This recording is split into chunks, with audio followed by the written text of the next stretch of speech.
Yes. All right. Yeah. Okay now. Yes. Uh-huh. Yeah.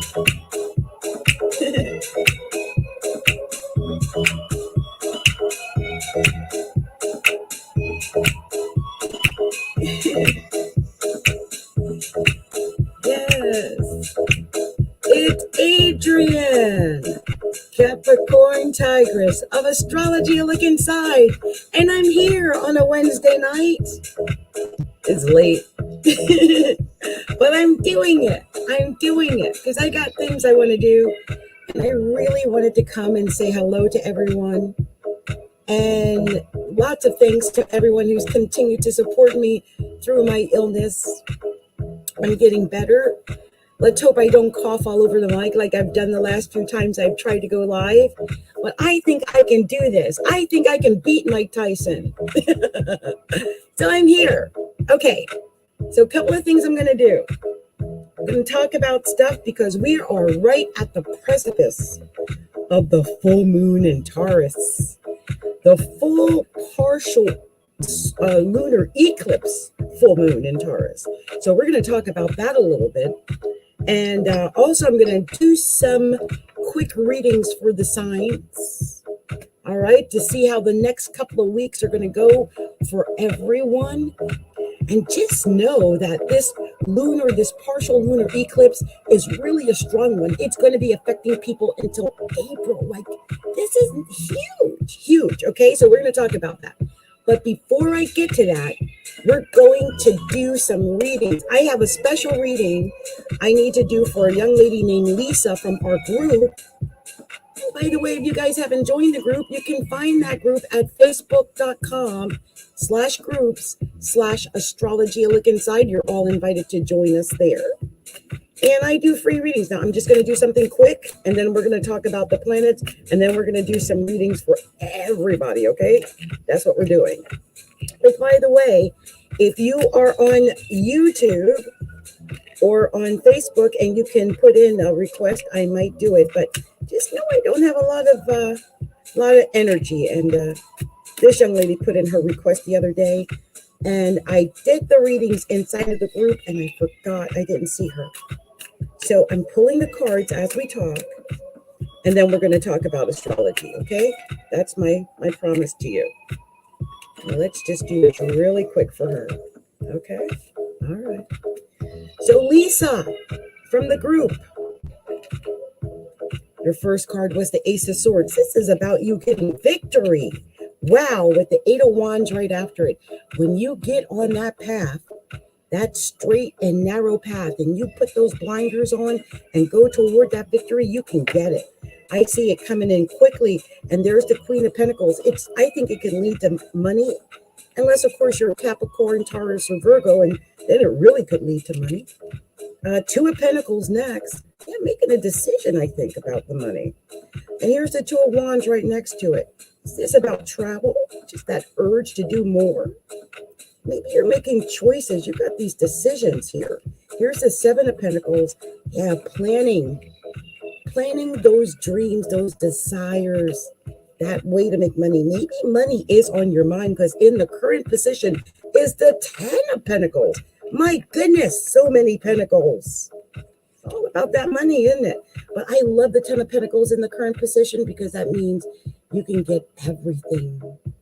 That is everything. I love the Ten of Pentacles, my favorite card almost.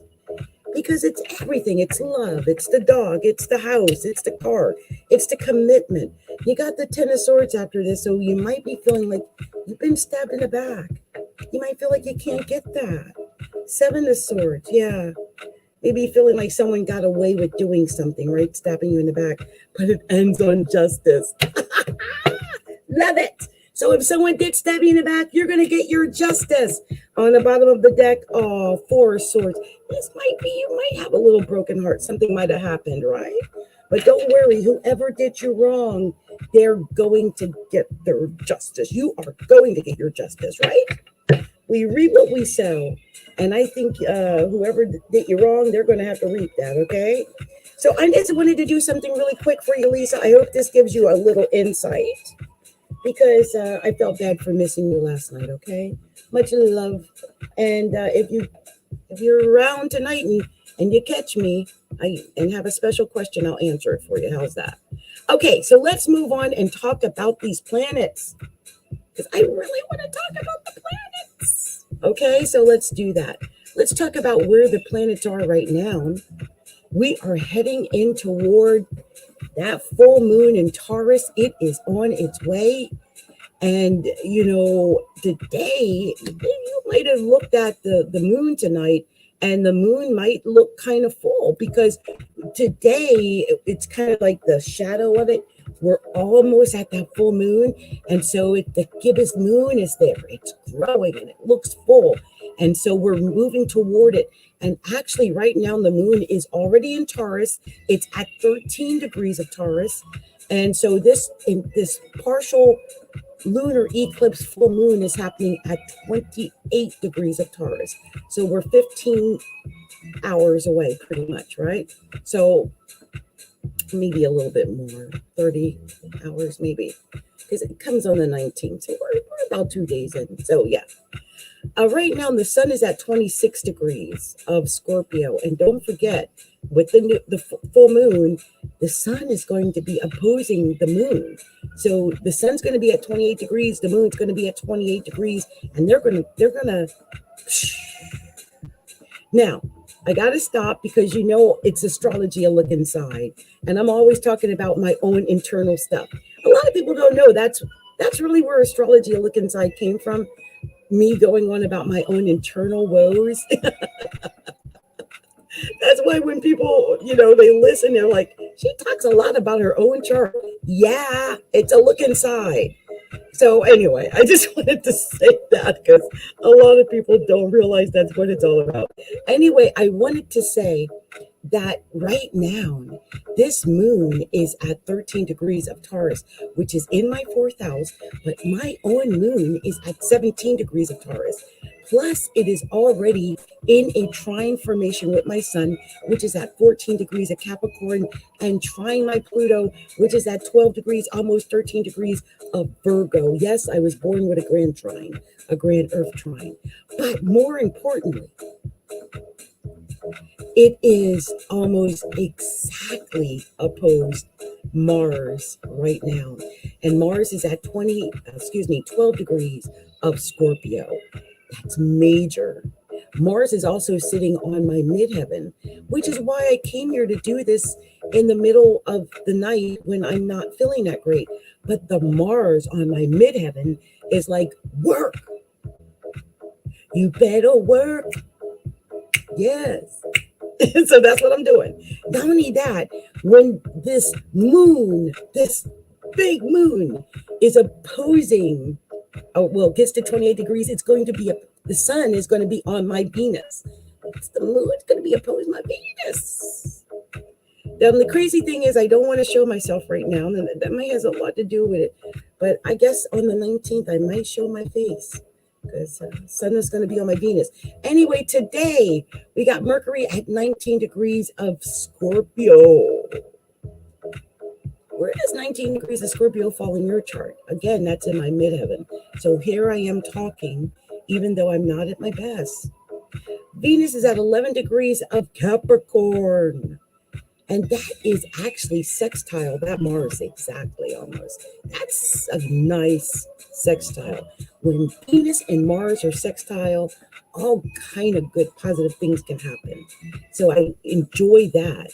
Also, Jupiter is at 23 degrees of Aquarius, and it is square the sun.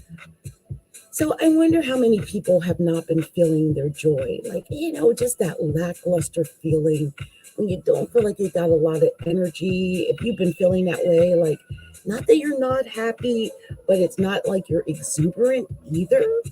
And so I've been feeling that. I mean, just this quiet okayness, if that's a word, we're going to make it a word right now. Okayness. Like, it's a feeling like I'm okay. But it's not like, you know, that happy, exuberant feeling you get when you really feel like things are going good. And so that you could be feeling that. Just roll with that, okay? Because it's just because of that square. That's all that is. Also, Saturn is at 8 degrees of Aquarius.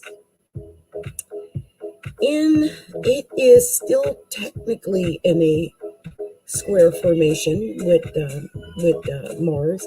I mean, it's 4 degrees. I'm going to give it. It's been ugly, right? That kind of almost sluggish. I personally have been sick for 2 months. 2 months. I'm pretty sure I had COVID. I'm pretty sure it was COVID. I mean, if you've listened to any of my videos over the last couple of months and I've hacked into the microphone, you can tell it was not pretty. But I'm getting out of it. I can breathe now and it's getting better. And so that could be. I have to say this, though. Uranus is exactly opposed Mars. They're both at 12 degrees. Mars is at 12 degrees of Scorpio. Uranus is at 12 degrees of Taurus. They're exactly opposed. And so that's adding, I think, to the yuckiness, because Mars is our energy and Uranus is also a lot of energy, but that's a pull. That is that seesaw effect. Like, where is the energy going? Maybe your energy is erratic. And if it is, don't beat yourself up, especially if you're a Scorpio or a Taurus or any of the earth signs or water signs. I mean, so many are being affected by this opposition right here. And right this very moment, the moon is at 13 degrees of Taurus sitting on Uranus. You really, I feel it. I feel like, you know, kinetic. Like if you could see me, my hands are flailing around and, you know, and I don't look great because I just don't. The sun is in Scorpio and my Venus is in Scorpio, but let us not forget, if you got a Scorpio Venus, you were born with Venus in its fall, in its detriment. It's not, it's the opposite of where Venus should be. Venus should be in Taurus, its natural home. So when Venus is in Scorpio, you're born at a deficit anyway, and you might feel that. You might not feel quite attractive right now, especially if you were born with Venus between 20 and 30 degrees of Scorpio. And I was born with that. So I feel that right now. Okay, it's something I feel. So the other thing I want to mention is Neptune. Neptune is at 20 degrees of Pisces, and Mercury is at 19 degrees of Scorpio. They're exactly trying. That is beautiful. I mean, I'm thinking some people out there are getting some creative ideas. I mean, if you get the urge to create something right now, whether it be music or TV or art or, you know, writing or whatever it is, let your artistic abilities flow. Let it out. Let it out. Show those artistic flares, whatever they are, because Mercury and Neptune are trying, and it wants you to be creative. It wants you to express yourself in the highest, most, you know, the highest, most beautiful way. That's the way I'm looking at it. So use it to your advantage, okay? Neptune is really inspirational too. So I think some people who are very intuitive, inspirational, maybe doing healing work, healers, psychics, mediums, all of those people who are using their third eye and their higher mind and their intuition to get things done. My goodness, use this time to get things done. And this is a great time for me to add in a plug. Because I have been directly affected by this. Mercury is sitting in my midheaven, right? And and Neptune is sitting in my second house, but I've been just going through so many movies. Like, Gregarious.flicksters.com, which is my social media platform. My media, I put all my blogs and my articles and podcasts and stuff. I'm trying to add them all there, and also some pay-per-view courses you're going to be able to find there, and all kind of different things I'm involved in and that I like, specifically movies. So we've now turned Gregarious into like a movie hub where all the free movies I can find, I'm adding to Gregarious. So I've had so much fun going through these movies, especially the B movies. And there's an area where I can leave comments. The best part of watching the movies is the review and the comments.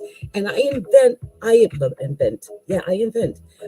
invite you all to come and subscribe to Gregarious.flicksters with a Z on the end.com, because that's where the movies are living. And of course, I got good taste, so you're going to love all the movies there. Anyway, I wanted to just state that all of that is part of that Neptune and Venus. For me, Venus, because it's on my sun, but Neptune and Mercury, that trine is beautiful. It's one of the prettiest trines I've seen in a while. Anyway, Pluto is at 24 degrees of Capricorn. And I like that too, because that 24 degrees of Capricorn is sextile the sun at 26 degrees of Scorpio right now. And I am loving it. I am loving it. Plus, it's technically, Mercury's moving toward this Pluto. It's going to catch up to it because Mercury moves faster than Pluto. So we can expect that too, that Mercury-Pluto sextile. How pretty is that? Lovely sextiles. I love them. So, just wanted to talk about that. There's power in our words, people. Power in our word, and power in shining through and pushing through, because the sun is sextile Pluto. Maybe that's why I feel like I'm getting healed and getting better, because Pluto is a transformative planet. A planetoid, that's what they want to call it. You youngsters call it a planetoid. I'm older. It's a planet, right? But Pluto is transformation, transcending where we are at the moment and going toward what we could be, going to our highest potential.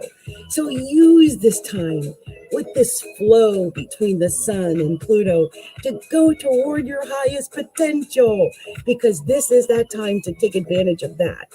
The North Node is at 1 degree of Gemini, almost at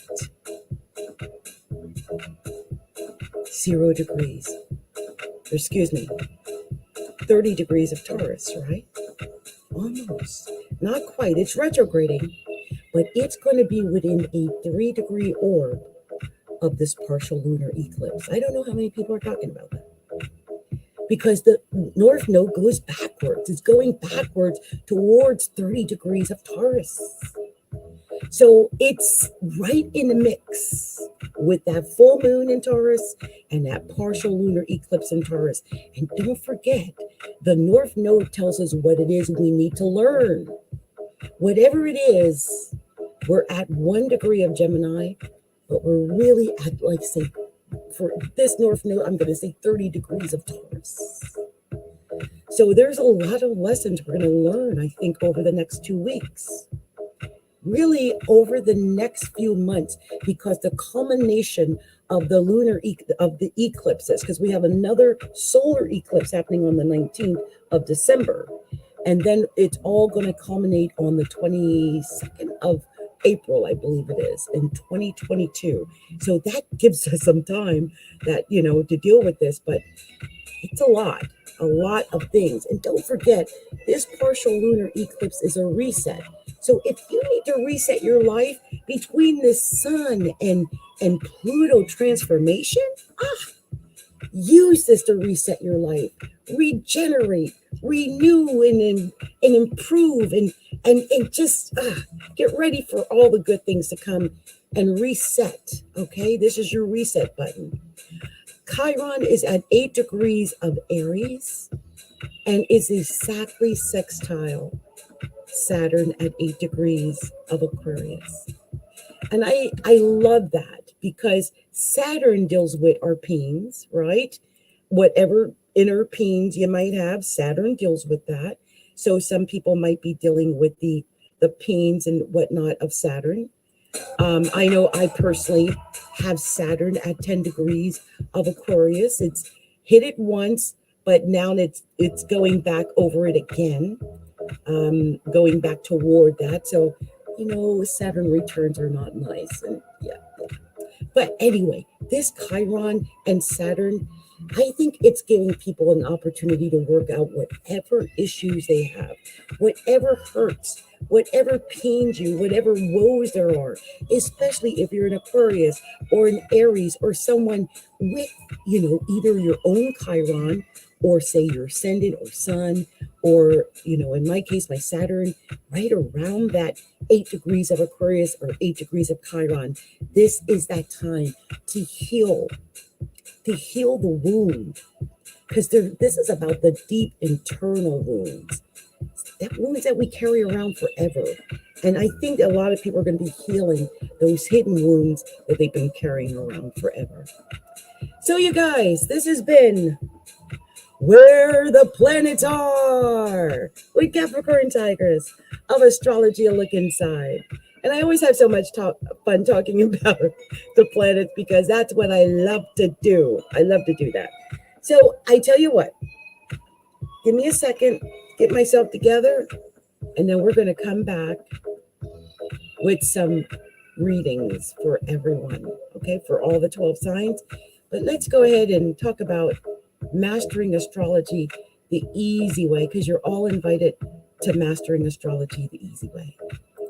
The easy way. With your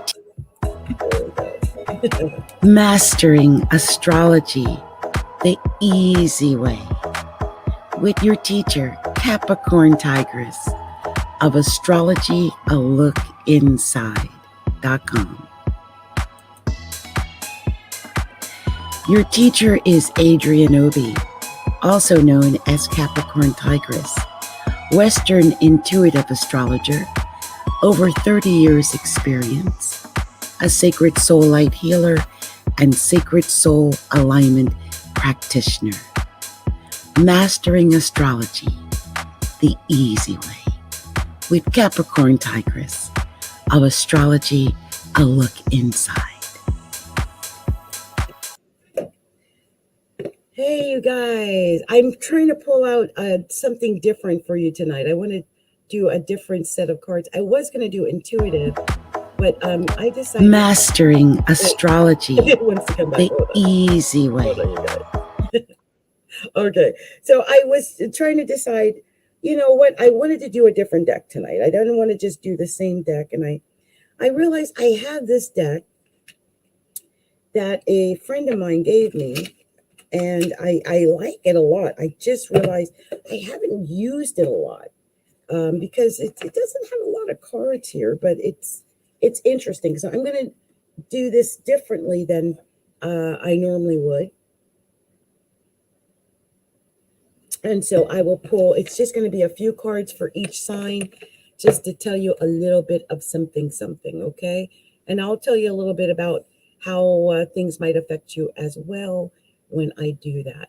But before I do that, I'm just going to share another commercial, because that's what I do. Hold on.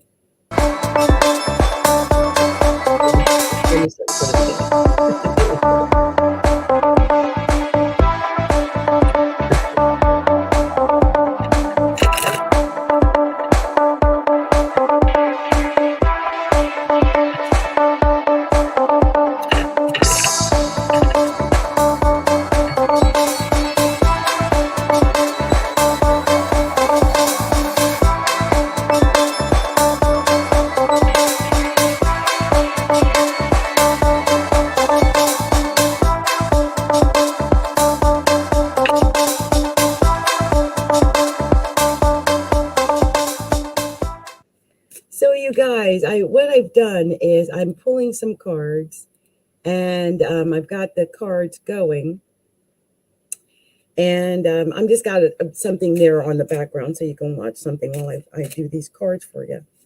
Because y'all don't want to see my face tonight. Believe me, you don't. Okay, and I don't want to show it.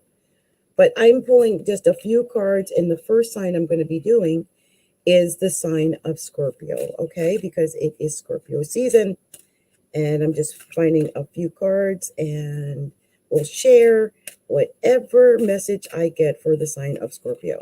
I'm using the zodiac sign cards tonight, and I'm doing 5 card pulls, okay? So the first card I got for Scorpio is Mercury, and this is how you think, communicate, write, talk, and travel.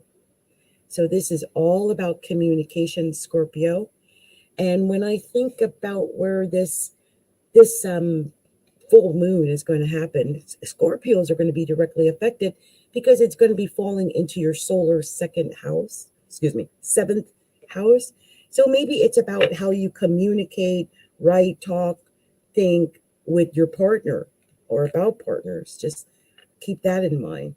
Also, Saturn is the next card, and it's the part of you that accepts challenge to gain wisdom. And next is Libra. So I'm getting that partner vibe again. And this energy is diplomatic and gracious. It seeks harmony and balance in relationships. So maybe it is about how you talk and speak and communicate in the relationship, right? And here is Saturn, your healing pattern, your healing power, empathy, and ability to teach or learn remedies. So it's about healing, right? Maybe healing a relationship. It ends on the moon, your unconscious, sensitive inner emotions and responses. So this could be about, how we interact or how Scorpios interact with a partner, whether or not it's emotional or heavy, or, if you just use this to accept the challenge and have the wisdom and to heal the relationship. Sometimes we can get into arguments or verbal battles and miss that opportunity to heal. And I think this is telling you it's time to heal. So let's see what the next cards are. Let's see what this next is going to be. And I'll put some music on in the background because music it motivates me. I get motivated by music. I don't know about the rest of y'all, but music is my thing. So let's see. I wonder why that's not playing though. What's going on? Let me hit this. Oh, there we go. Okay. Okay, got some nice relaxing music in the background. There we go. We're moving on to the sign of Sagittarius. Saggy. See, I'm so much more relaxed when I do tarot because when I do astrology, I get so excited. I get so excited when I do my astrology. It really is funny. I love astrology, you guys. I know a lot of you guys like tarot, more. And I don't mind doing the tarot readings. Apparently I'm good at it. But I really love doing the astrology. I do. It's my heart. My favorite thing. So this is what I got for Saggy. Starts with the 4th house. The 4th house. Your home and the roots of your being. Your home, your family, your roots, your relatives, whatever's happening in the home life. And then there's Scorpio.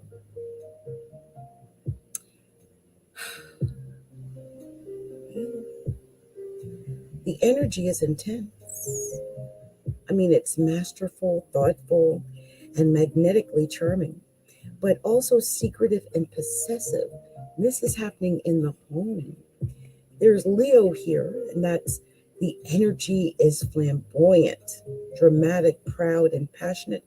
It focuses on the importance of self-belief. But I'm wondering if some Sagittariuses aren't dealing with a Leo, because Sagittarius and Leo are 5 degrees away. That is a trine, and usually it's, friendships or relationships are with Leo. And here's the 1st house. I'm really getting a lot of Leo, fire in general, because the 1st house is the house of Aries. So perhaps it's an Aries you're dealing with. That could be as well. And the first house is what people see, and it's the first impression you give. So I wonder if this is all about, the energy that you're giving off, how you come off, if you come off very queenly or kingly, and with it being in your first house, if it's just that you might need a lot of attention right now. That's possible. It's possible.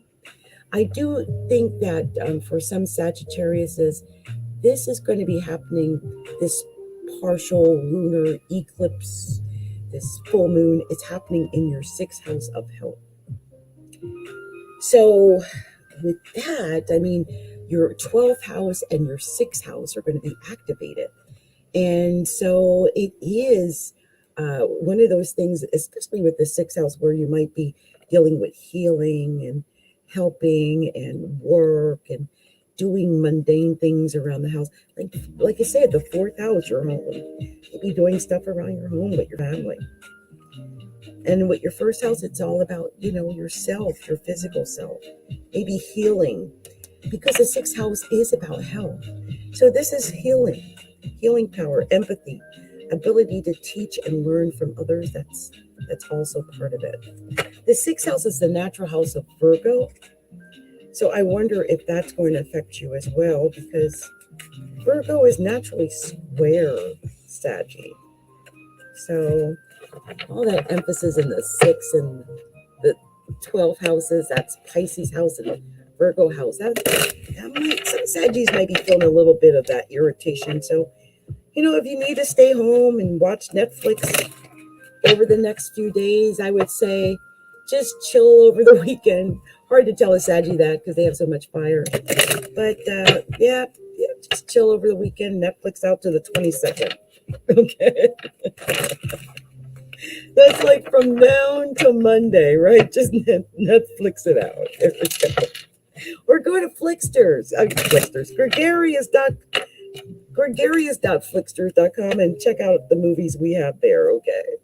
So I'm going to pull some cards for the sign of Capricorn. What are we telling Capricorn? Because I am a Capricorn and I want to know, what are we talking about with Cappies? What am I telling Capricorns? My wonderful Capricornian friends. I love that card came out because I just happen to know, just set it in where the planets are. So here we go. The 5 cards for Capricorn. Uranus, the first card. As I said, Uranus is in Taurus. That's trining Capricorn. But Uranus is the potential for sudden change, enlightenment, and awakening. And I do think that some Capricorns have sudden change coming. It just could be. Next was Venus, and that's what got me, because Venus just happens to be in the sign of Capricorn right now. And Capricorn, you got Venus, the part of you that desires beauty, success, indulgence, and valuables. Some Saggies might be, maybe putting on a couple of pounds. Either, I'll take this back, maybe putting on the pounds or just shaping up and beautifying yourself. This is a great time to beautify yourself, Capricorn.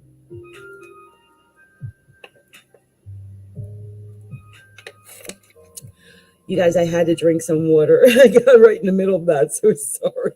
Let me just finish it. I almost downed the whole thing here. I realized I really needed some water.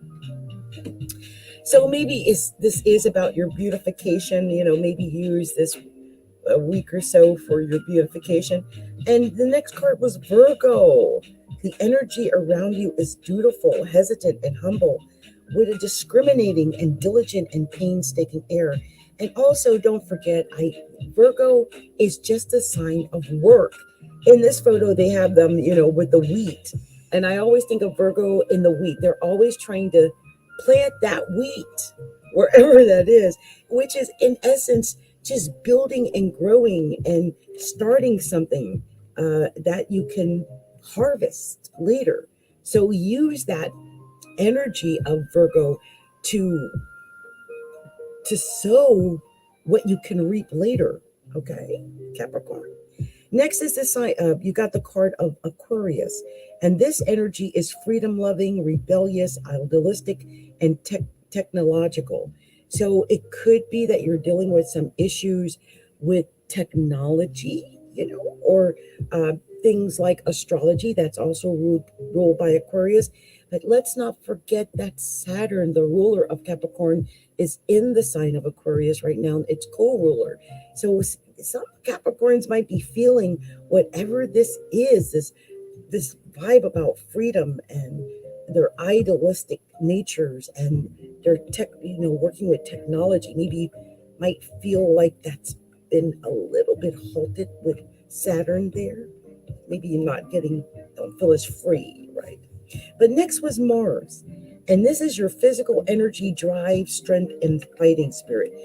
I think whatever is going on, I think some Capricorns are really going to be pushing forward with that energy of, just physically putting in more of a fighting spirit, having more drive and ambition, and really putting more fire and energy into everything that you do.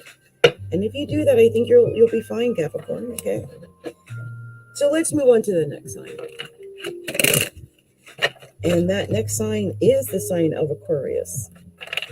Well, let's see what we're going to share with the sign of Aquarius. What are the cards that they want to tell Aquarius? Let's see what cards actually pop out for the sign of Aquarius. So let's see here. See a few here.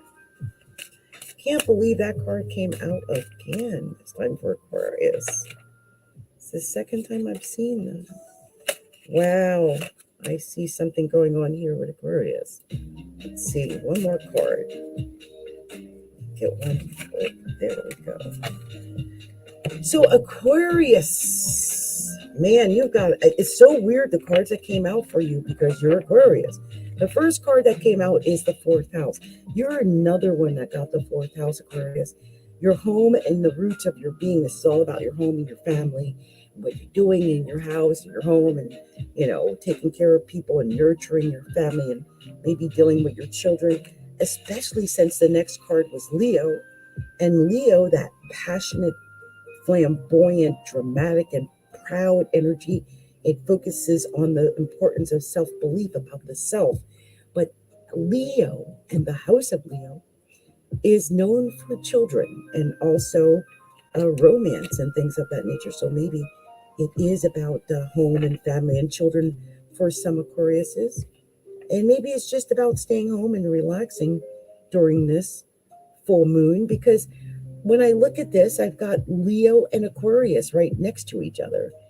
And let's not forget, that's an opposition. Aquarius. Leo is your partnership house, but it's opposite you. And so you might have some enemies pop up, but this might just be your partner, whoever your significant other is.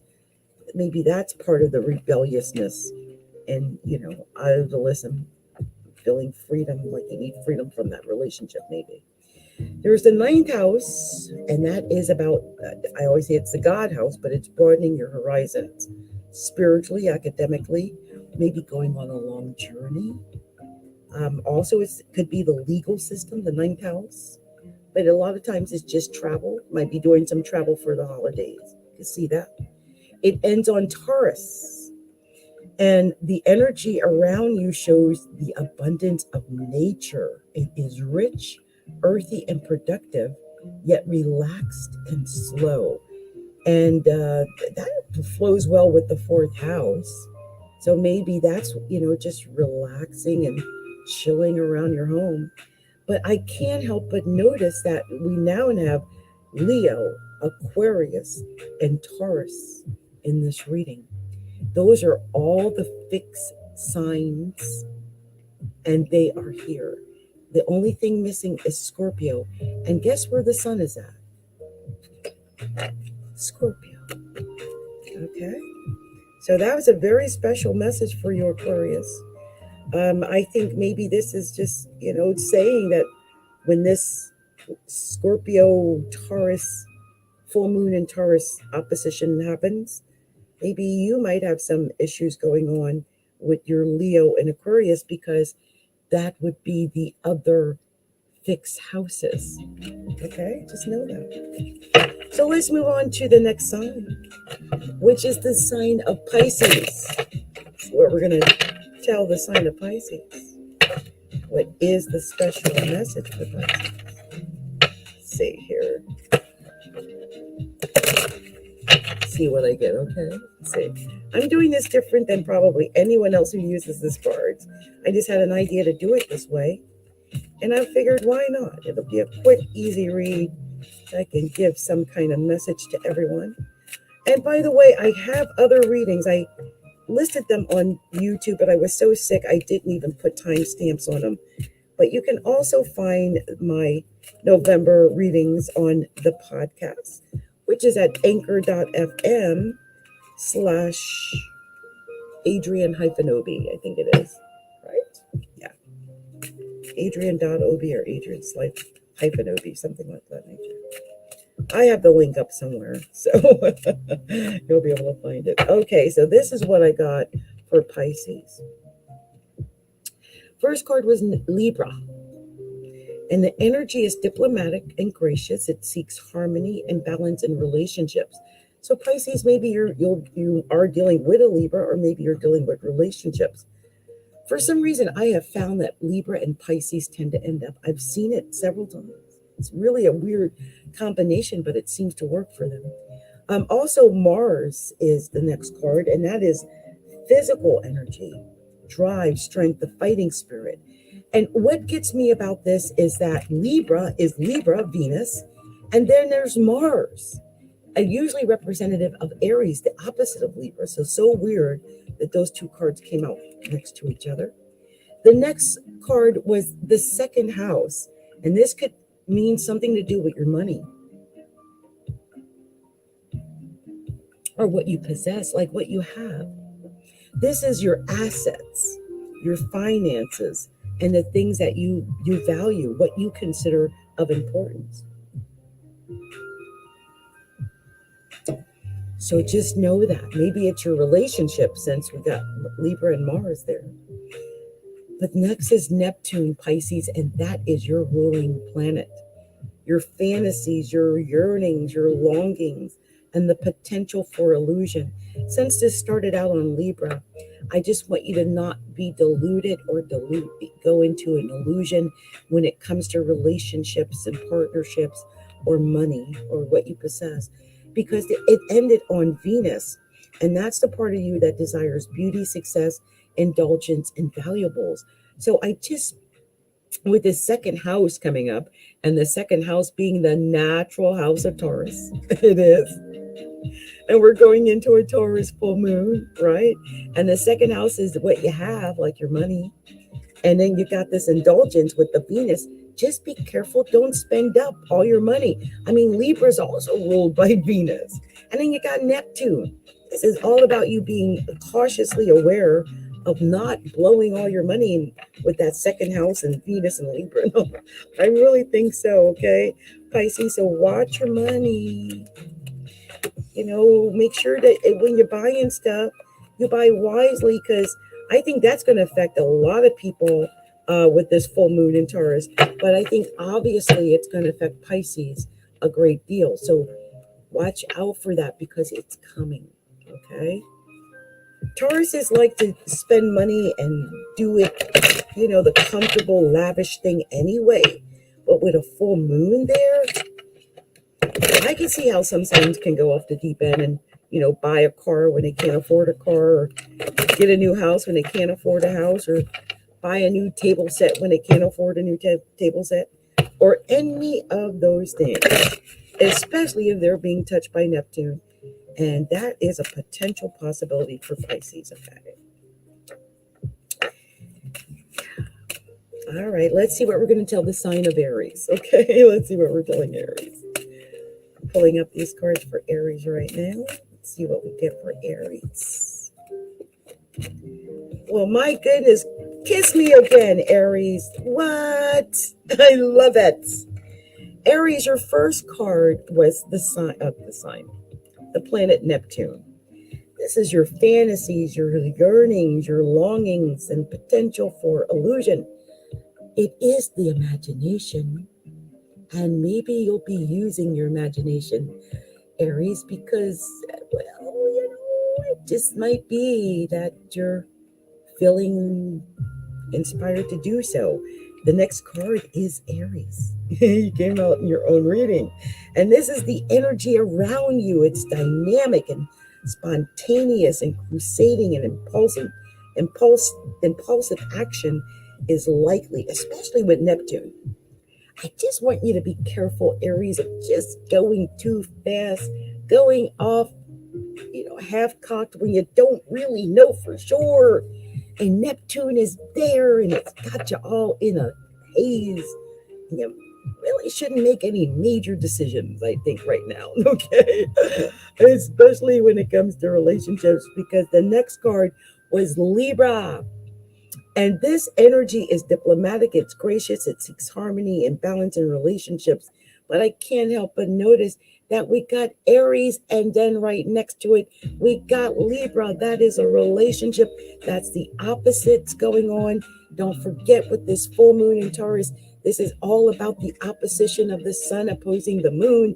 And I really think that some Aries might be feeling that weird pull and opposition, during this full moon. So that's a potential, especially in relationships, okay? Here's Gemini that popped up. I think some Aries could be dealing with a Libra or a Gemini anyway, because you naturally flow.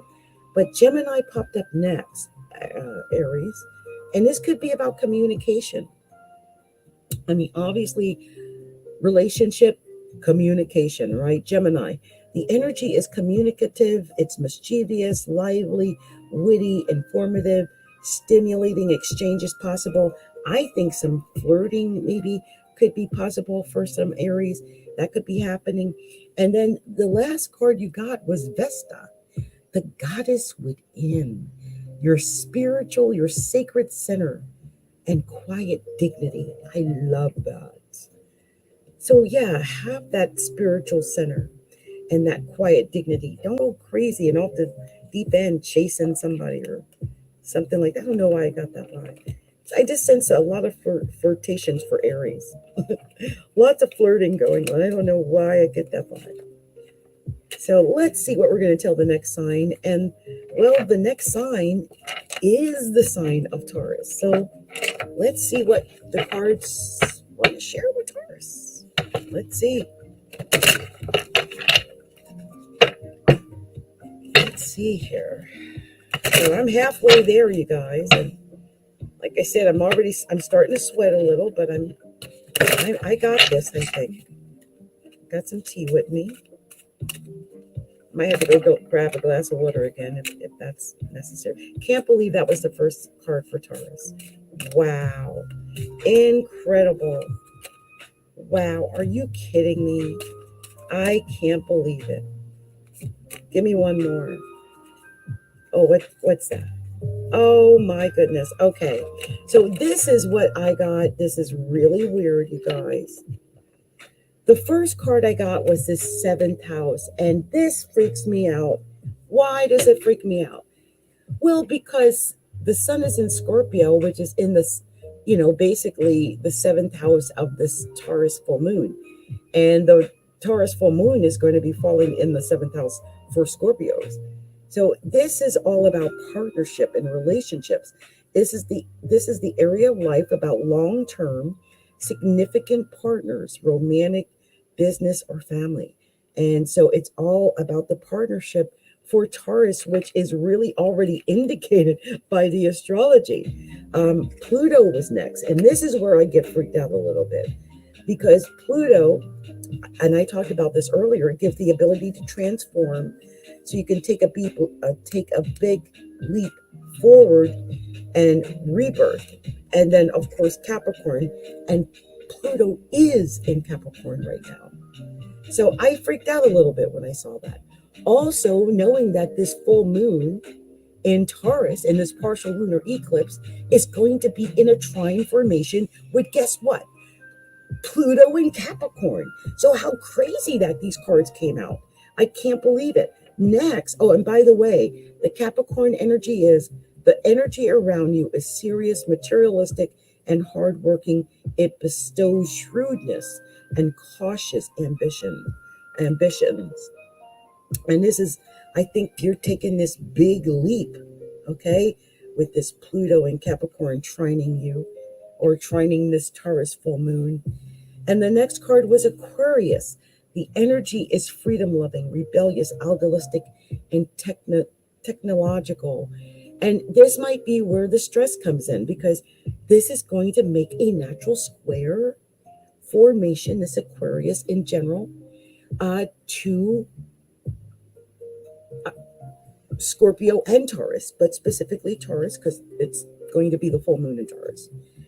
And so be aware of that. I mean, Jupiter is literally going to be squaring this full moon in Aquarius. So weird that these cards came out. Next is the 12th house. This is the area of your life that is overwhelming. You yield to a greater cause or power, Taurus.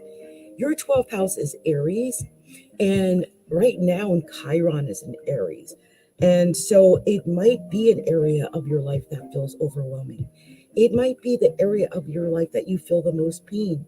Perhaps some Tauruses are dealing with 12th house issues like extramarital affairs, drinking, drugs, pills, sleeping too much, not having a lot of clarity. All of these could be 12th house issues. And this might be something you experience over the next few weeks. So this has been my message to you, Taurus. All right. Much love to you. So we're going to move on to the next sign, which is the sign of Gemini. Let's see what we're going to tell the wonderful sign of Gemini. Gemini. Gemini. You know, I could have stopped this and only did like 10 minutes, but I like to just get them all these readings done and knock them out. It's just easier to do it that way. Even though it makes my tapings long, it helps me to get it all done, and I can timestamp them later, right? So we're doing this for Gemini. I can't believe how many times I've seen that come out tonight. Card that I just saw. And I can't believe that just came out too for Gemini. That's crazy. Wow. It's amazing how sometimes these cards just tell you exactly what it is they want to tell you. It is not about you. It is about what they want to tell you. Actually, this, for some reason, I got 6 cards instead of 5. For Gemini, Geminis have to be different, right? But this is what you got. First card, the sun. You know, I love the sun. It's one of my favorite cards, if not the favorite card. It's your immortal spirit, your purpose and destiny, but it's you shining. Geminis, I think you're going to shine. Let's not forget that Gemini sits in the 2nd house for Taurus. And it, you know, Scorpio and Gemini are in conjunct. I believe you're in conjunct with Taurus and with Gemini. So this is creativity. I really believe that. Maybe you are going to find your purpose and destiny, but I think it's all about your creativity. Next, I see the 12th house's card came back out again. This is the area of your life that is overwhelming, and you yield to a greater cause or power. And that could just be that, Gemini, this is all happening in your 12th house. How true is this, right? Taurus is Gemini's 12th house. So weird that I got that card. Next is the 1st house, and that is what people see when they see you. It's the first impression you give. But if this was a Gemini reading, that would be you, Gemini. And the next card is Gemini. Literally, Gemini came out in its own reading. Your energy is communicative, mischievous, lively, witty, informative, stimulating exchanges possible. It's all about you, Gemini. I really see this. You got the sun, the 1st house, and Gemini, and now you got Mercury how you think, communicate, write, and talk. I think Geminis are really going to be very creative because the in conjunct makes for creativity. So take this time. Oh, and by the way, you got a 6 card. Everyone else had 5, but an extra card popped out, and it was Virgo. The energy around you is dutiful, hesitant, and humble, with a discriminating, diligent, and painstaking air. But what it also is saying is that this is about work and thinking and intelligence, because the other ruler or other sign that Mercury rules is Virgo. So we got Gemini, Mercury, Virgo. Like, I'm freaking out here. I hope you use this Mercury to your benefit. This, whatever this is, I feel like you're going to end up getting these deep, hidden messages that are going to lead to, maybe you'll get an idea to write a book or some content or a screenplay, or I don't know, something like that. It's all about the communication. So enjoy that, Mercury, Gemini. So this is your message, Gemini. I think some Geminis are going to be communicating or writing or speaking or just showing up, because you started with the sun. So this is really about showing up as you and putting your best you first, right? The best you that you can be. I hope you do that, Gemini, all right? So let's move on to the next sign, which is the sign of Cancer. Let's see what I'm going to tell the sign of Cancer. What are we sharing with Cancer? The wonderful, amazing, effervescent sign of Cancer. Our watery brothers and sisters, Cancer. I don't know why for some reason, I don't know why, but my crystals have been falling and getting all over the place lately. And I haven't added any new crystals. I don't know why. They just want to be more present, I guess. They just want to show up more. Let's see what cards we got for Cancer. It's coming out for Cancer. Show me. Okay, yeah, Cancer, this is amazing. Here, another one got 6 cards. The first was Venus, Cancer. This is the part of you that desires beauty, success, indulgence, and valuables. It's all about that Venus right there. The next card was Saturn, the part of you that accepts challenges and challenge to gain wisdom. So I think that some Cancers might be working really hard so they can get more and, beautify their life. And look, it's the 4th house. Maybe it's about you working on improving your home, beautifying your home, adding more things to the home, really making it beautiful, or redecorating, or even remodeling even. And there's Mars. It's physical energy, drive, strength, and fighting spirit. Maybe you're actually working on the renovation or working on a home. Excuse me, you guys, I dropped a card. So sorry. The next card was Leo. And the energy is flamboyant, it's dramatic, it's proud and passionate. It focuses on the importance of self-belief. But Cancer, that's also your 2nd house of money. And so maybe this is part of it, maybe having money show up so that you can do all those things you want to do and get all those things you want to get and buy. Chiron here, maybe, this is a painful area for you, because this is the healing power of Chiron, empathy and ability to teach and learn remedies, but it's also the wound. And so maybe it is that you don't have the money to get the new couch or the new sofa, the new bed set or whatever it is. Maybe because Saturn is there, maybe you're working hard to get that. And you got Mars and Leo right there back to back like that. I do sense that maybe with Chiron being at the end, this could be a pain for some Cancer something to do with working hard and maybe working on homes or something like that. I happen to know a Cancer that works on construction or home remodeling and stuff like that. So that could be something that could be causing a little issue right now. Or maybe just working hard with that Saturn and Venus, right? And I would just be careful about mixing love and pleasure and work. That could be part of it too with Venus and Capricorn.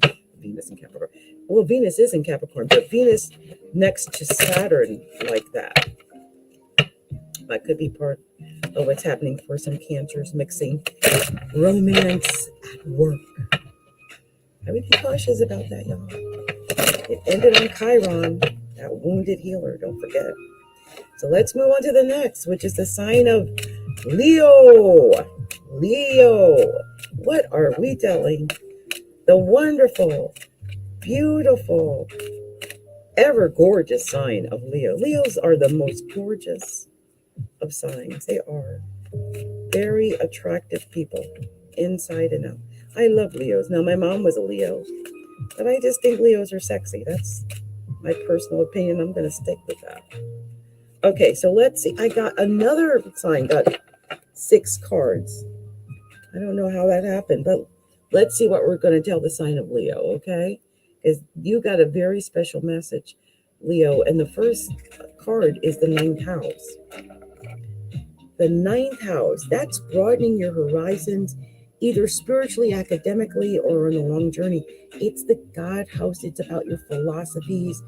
It could be about legal matters. It could be about travel. It could be about educating yourself with higher learning. And the next card is Cancer, Leo. This energy is emotional, sensitive, caring, loving. It may concern a family member, a mother, or a child. And don't forget, Cancer is your 12th house, Leo.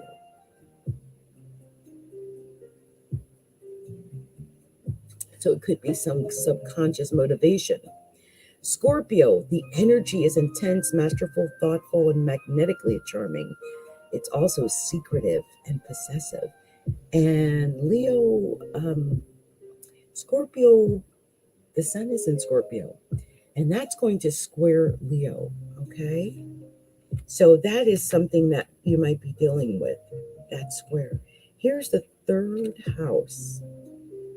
The 3rd house, Leo.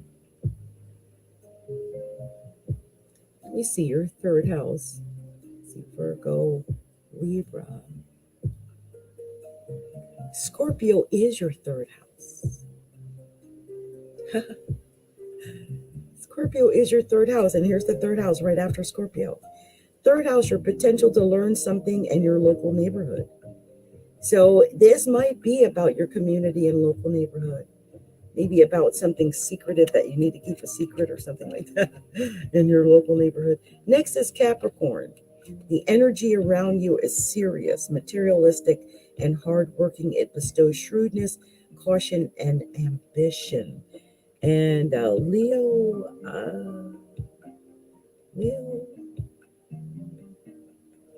it's Capricorn is in conjunct formation with Leo, so it could be some kind of creativity.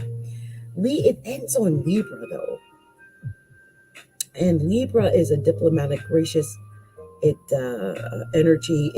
It seeks harmony, balance, and relationships. It's all about the relationships, Leo, and maybe it's about communicating in your relationship. That could be part of it, about that communication. Yeah. And also, I think Capricorn would fall in your 6th house of work. So it could be about, working with empathy and communicating that empathy and dealing with the partnerships and stuff of that nature. So good luck, Leo. I hope that resonated with some Leos. I just wanted to give you some quick ideas of how this could affect you over the next few weeks, okay? Much love to you, Leo. So I'm going to move on to the very next sign, which is the sign of Virgo. And I'm really sweating now because, I don't know why, but I'm still battling whatever I'm battling. I think I've been on probably an hour, and already I can tell I'm going to need Theraflu after this. It's just such a weird experience to get all weird and sweaty and weird stuff. That's why you're not seeing me, because you can wear makeup when you're all sweaty and clammy. It's weird. Okay, and then if I don't have the heat at a certain level, then I get the shaky shivers. I mean, it's, I'm really sick, you guys. But I shouldn't say that. I'm getting better, and I am getting better. There's no doubt about it. My voice is better. My chest feels better. I'm still just breaking the fevers, whatever they are. So Neptune is the first card for Virgo. Virgo, right? That's where we're at. Your fantasies, yearnings, longings, and potential for illusions, Virgo.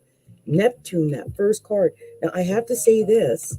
Neptune is the card, or the planet that rules Pisces, which is the opposite of Virgo. So it starts with the planet that opposes you, pretty much. Then there's the ninth house. This is broadening your horizons, either spiritually, academically, or on a long journey. This is the God principle. This is about learning and understanding and gaining a higher knowledge, and maybe teaching or going to school or getting a training. Could be legal matters or political things. They also show up in the ninth house. It could just be about communicating and educating, and maybe, publishing. And I sense publishing, because the next card is Gemini, or Virgo. This energy is communicative. It's mischievous, lively, witty, and informative. Stimulating exchange is possible, but Geminis deal with communication. And the ninth house deals with publishing and communication, but in a different way, in a higher way. So this could be that you're writing something, right? That could be where it's coming out in that type of communication and writing. And then there's the ninth house. This is transformative. It's a transformational area of your life. It's about shared resources and intense emotions. I always say the eighth house is your partner's money. So this could be something that has to do with your partner, and possibly your partner's money, or what you share with your partner. It could also come out as the taxes, or, maybe some type of things like stocks, taxes, things of that nature. The eighth house is also the natural house of Scorpio. And right next to it, the next card is Taurus. And the full moon is happening in Taurus. And this energy it shows the abundance of nature. It is rich, it's earthy, it's productive, yet it's relaxed and it's slow. And I think between the Neptune and the ninth house and the eighth house in Taurus, I think some Virgos are really just dealing with maybe their money, and make sure they're clear on certain things, that they have to learn new things, and taking the time to learn those things, and they get to the bottom of their resources, maybe with the money. Okay, it's all about the money. I think a lot of signs are going to be dealing with money issues anyway, because that naturally happens when we're dealing with the Scorpio opposing Taurus. That's both money houses are going to be highlighted. So a lot of signs are going to be dealing with money. But I really sense that for Virgo, okay? All right. Much love to you, Virgo. And maybe you'll write your bestseller. That could be what happens as well. So I'm going to move on to the very last sign. And I'm glad it's the last sign, because I am actually sweaty. I'm not shaky. I just literally got the cold sweats. I'm kind of chilly, but I'm sweating. So yeah, this is what I mean when I say I'm not feeling great and stuff like that. Okay, so oh wow, a couple of cards just popped in the air. I'm gonna start again here for for Libra, because we're ending on Libra. Let's see what we got to tell Libra. And then I can go get some rest. It's already 10 o'clock. I've been at this for a minute now. Let's see here. Okay, there we go. All right. So this is what I'm telling the sign of Libra. You know, it's funny when I look at these cards, to me, now I'm going to tell you what they individually mean, but just looking at the cards in front of me, it looks like chaos. Okay, I'm not going to lie to you. I sense chaos for some Libras. It just feels like it to me.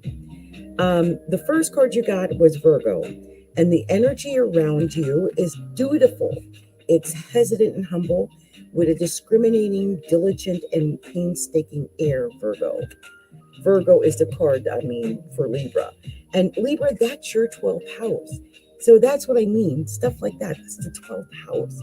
That's a house of self-undoing. Maybe something to do with your work. You know, maybe being a little bit too discriminating, wanting things to be perfect in your work. That could be part of it. But the card that came out right after it was Pisces. And Virgo and Pisces are opposed naturally. So there it is again, that natural opposition. This time in your case, it's happening between Virgo and Pisces, which would be your 12th house and your 6th house, your natural 6th house and natural 12th house. So this could come out between, as health issues, mental health issues, dealing with things like alcohol or drugs, or maybe overdoing it where you're, really working out a lot and wanting to eat perfect during the next few weeks. Either way, with Pisces, sometimes we tend to get a little bit confused about things, so be aware of that. And the energy in Pisces is wistful. It's endlessly loving and compassionate and forgiving. And it confuses and it softens resolve. So you could have something like that happen, perhaps in your work life. The next card was the 3rd house. And that house is the natural house of Gemini. And that's why I said this was confusing, because you had Virgo and Pisces as the first card. Now you got the 3rd house, a Gemini card. This potential gives you the potential to learn something about your local neighborhood. And maybe you'll be working in your local neighborhood or doing things with family members or something like that, Libra. And the next card was the Leo card. The energy is flamboyant, it's dramatic, proud, and passionate. It focuses on the importance of self-belief. And I think that's important that you have your own self-belief at this time. I also want to point out that Leo would be your natural 11th house of hopes and dreams and wishes, and maybe doing things with groups or clubs or associations. Maybe doing something with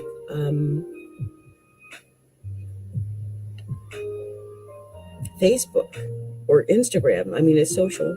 It's all social. So that could be part of it. Next card was Sagittarius. This energy imbues power, superior confidence, enthusiasm with faith and good fortune and authority. And I love that you got Leo and Sagittarius, and even the 3rd house, because they flow with Libra. The 3rd house is Gemini, that flows with Libra in a trine-like type formation. Leo sextiles Libra, and Sagittarius sextiles Libra. So I think there might be, it may all work out for you, Libra, if you stay in that fiery energy. I think follow your passions. And with the 3rd house, maybe follow your passions by doing things in your local community, your neighborhood, with your extended family members, like your brothers and your sisters and cousins and aunts and uncles, or maybe just doing things with your neighbors. Maybe you're going to write something or create some new content that goes viral, something like that, okay? So that's what I picked up for you, Libra. And I hope that resonates with you. So you guys, this has been Adrienne, Capricorntigress of Astrology Look Inside, and I've actually finished with the live free reading portions I wanted to do for the zodiac signs. Don't know if I had any requests out there. Well, I saw Vanita S was out there and I missed it because I was so busy doing stuff. Much love to you, Vanita S. She asked, what are you chatting about tonight? I definitely connect very well with Aries and Gemini. Yes, I love that. Thank you, Gemini time. I love it. Vanita is a wonderful, wonderful follower. Bless Vanita. And I want to thank you all for watching. I'm going to play a couple of commercials for you, just so that I can get those out of the way, okay? I just wanted to make sure I did that for you guys, okay? So much love to everyone. Let me show off these commercials, and we'll just call it a night after that, okay? All right.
Astrology, a look inside.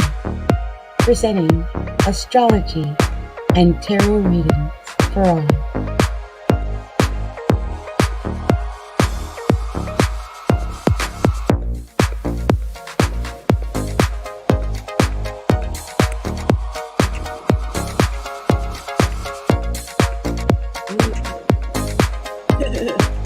I love my theme song now.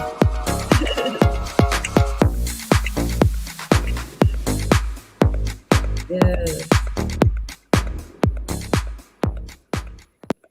I want to take a moment to thank everyone who stopped in and listened and tuned in or will tune in the future to this particular broadcast.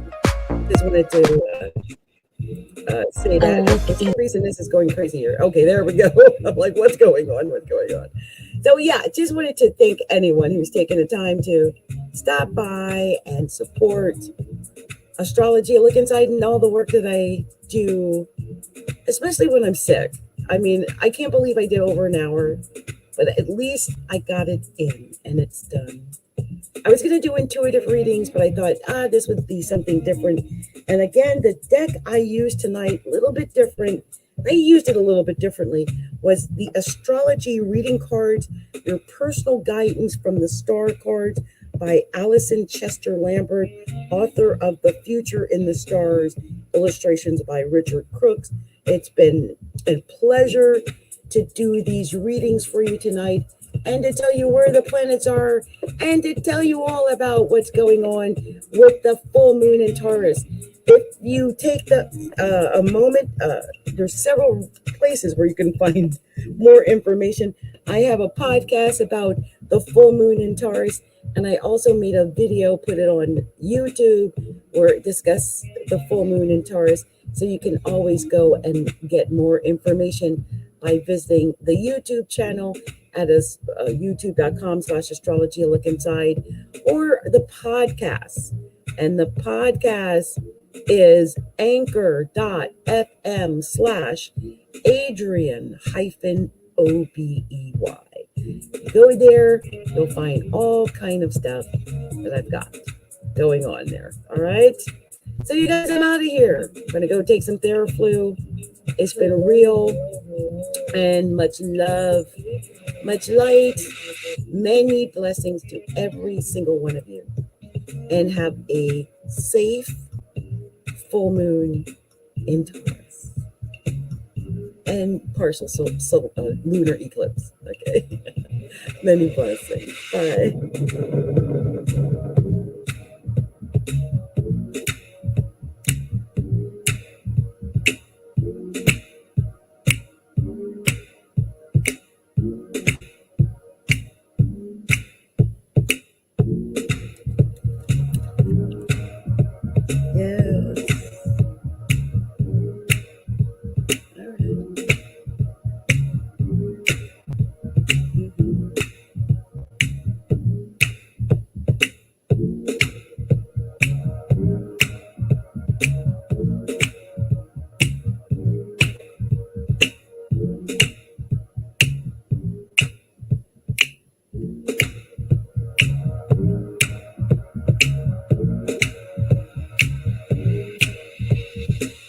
Have a good night, everyone. Many blessings to you.